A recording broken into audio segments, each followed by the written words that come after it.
देखिए, ये question UP board का है, ठीक, फिजिक्स के लिए क्लास 12।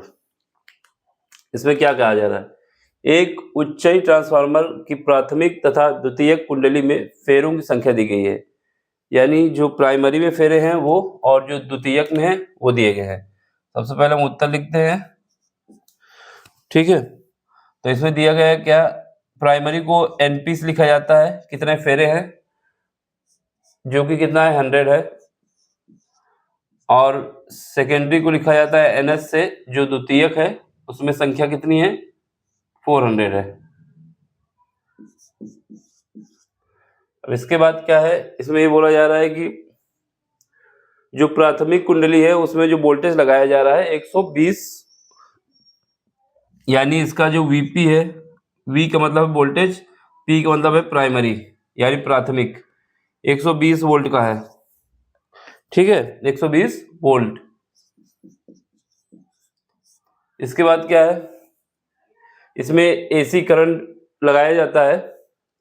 तो हमें क्या ज्ञात करना है, पहला ज्ञात करना है परिरमण अनुपात, फिर उसके बाद द्वितीय कुंडली में उत्पन्न वोल्टेज क्या है। क्वेश्चन आपका 3 मार्क्स का है, ज़्यादा कुछ करना नहीं है, बाकी हम आपको बता देते हैं क्या कहानी होती है।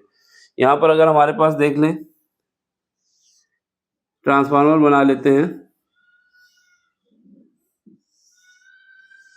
ये हमारा ट्रांसफार्मर है, ये आयरन की कोर होती है, ठीक है। अब यहाँ से हम क्या लगा देते हैं, इसमें कुंडली लगा देते हैं। तो ये मान लेते हैं और ये मान लेते हैं, तो इससे हम ऐसे मिला देते हैं, ठीक, ऐसे। और यहाँ से ये मान लेते हैं ये प्राइमरी है, प्राइमरी बोले तो प्राथमिक,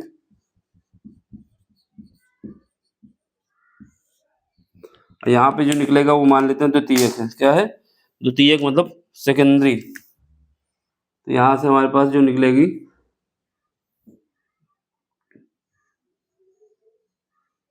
अब यहाँ पे ये ज़्यादा होगी तो यहाँ से वोल्टेज कम जाएगा, और यहाँ पे इनके कुंडली ज़्यादा होगी तो यहाँ पे वोल्टेज कम आएगा। ये डिपेंड करता है कहाँ पे ज़्यादा, कहाँ यहाँ पर ज़्यादा हो सकती है, यहाँ पर भी ज़्यादा हो सकती है। तो ये हमारा द्वितीयक है, यहाँ से हम डालेंगे पावर, यहाँ से निकलेगा, तो ये द्वितीयक है, ठीक। अब सुनो, इसके लिए जो हमारे पास वोल्टेज था कितना था, Vs था, इसके लिए जो वोल्टेज था Vp था, ये प्राइमरी था, ये सेकेंडरी था। इसमें जो नंबर ऑफ कुंडली थी कितनी है, Ns, और इसमें क्या है नंबर ऑफ कुंडली, Np, यही सब कुछ दिया हुआ है। अब यहाँ पर हमारे पास आती है कि परिरमण अनुपात क्या है। तो ये याद रखना, परिरमण अनुपात यानी पहले क्वेश्चन का आंसर देने जा रहे हैं।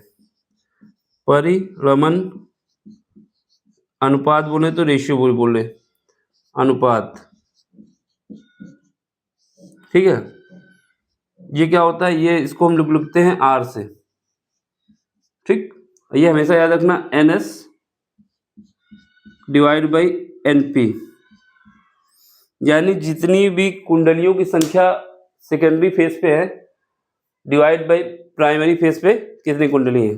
अगर NS यानी N की वैल्यू यहाँ पर कुंडली ज़्यादा हो गई, यानी ये जो चक्कर लगाए जाते हैं घुमाओ गोला ऐसे बनाया जाता है, जो ये बना हुआ है, अगर यहाँ पे ज़्यादा हो गया और ये कम हो गया तो इसका मतलब क्या है, ये हमारे पास R की वैल्यू 1 से ज़्यादा आएगी।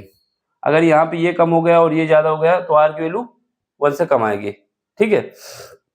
तो जो रेशियो दिया है उसके हिसाब से ये ना गिनना कि 1 2 3 यहाँ पे, यहाँ 4 है, यहाँ की ज़्यादा है कि यहाँ की कम, ये डिपेंड करता है इनके रेशियो पे। NS ज़्यादा है और NP ज़्यादा, NS ज़्यादा NP से, तो R की वैल्यू 1 से ज़्यादा आएगी। फिलहाल के लिए क्या है, NS कितना है, 400 है, तो हमारे पास जो परिरमण अनुपात आएगा R कितना है, 400, और NP कितना है, 100 है, तो ये मेरा आ जाएगा 4 आ जाएगा। कितना आया, 4 आया, तो एक आंसर हो गया मेरा। इनका रेशियो आया 4:1, ठीक, ये 4:1 आ गया, ये हमारा आंसर हो गया। अब ये डायग्राम ना दिखाते, सीधे ये फार्मूला लिखते, तब भी आंसर माना जाता, सही गलत ना होता। अब दूसरा आंसर देख लो, दूसरा आंसर क्या है। दूसरा आंसर हमसे बोल रहा है कि हमें फाइंड क्या करना है, द्वितीय कुंडली में उत्पन्न वोल्टेज, यानी हमें क्या फाइंड करना है, वीएस कितना है ये क्वेश्चन मार्क के साथ है। तो वीएस और प्राइमरी और सेकेंडरी में जो रेशियो होता है, यानी हमारे पास जो वीएस होता है सेकेंडरी का वोल्टेज डिवाइड बाई प्राइमरी का वोल्टेज, वो इक्वल होता है सेकेंडरी में नंबर ऑफ कुंडली, ठीक है, डिवाइड बाई प्राइमरी में नंबर ऑफ कुंडली। बस सीधा रेशियो होता है। क्या आया, सेकेंडरी में वोल्टेज डिवाइड बाई प्राइमरी में voltage is equal to secondary में नंबर ऑफ कुंडली और डिवाइड बाई प्राइमरी में नंबर ऑफ कुंडली। ये फार्मूला बस इसको लगाना है, वैल्यू आ जाएगी। तो यहाँ से हमें क्या निकालना है, वीएस। तो वीएस क्या आ जाएगा, VP into NS by NP.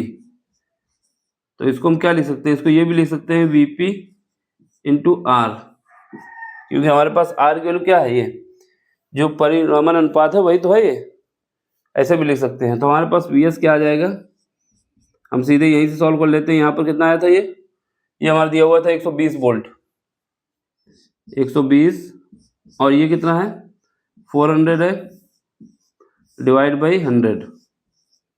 इसको ऐसे काट देंगे, कितना आ जाएगा, वीएस हमारे पास आ जाएगा 12 चौको 48, 480 वोल्ट।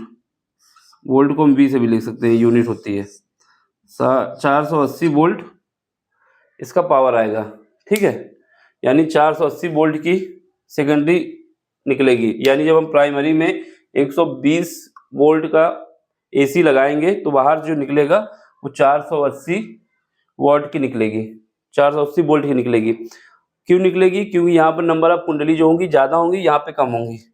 अगर किसी को डाउट है तो यहाँ पे ज़्यादा बना सकता है, ठीक है, लेकिन अभी इसमें तो बना ही दिया था हमने, तो यहाँ भी कम कर देते हैं। ये इससे कोई मतलब नहीं, ये नंबर ऑफ कुंडली हैं, देखने से नहीं गिना जाता, कितने एन है और कितने एनपी हैं, उससे ही डिवीजन होता है कितने नंबर ऑफ कुंडली हैं। तो यहाँ पर एनपी कितना दिया हुआ है, एनएस कितना है 400 और एनपी कितना है 100 है, तो 4 गुना तो लगभग है ही है। तो वोल्टेज भी हमारा कितना निकला है 4 गुना। यानी जितने गुना हमारे पास एनएस होगा एनपी का, उतने ही गुना वोल्टेज निकलेगा। सीधा सी बात याद रखनी है, देख लो, स्क्रीनशॉट ले लो।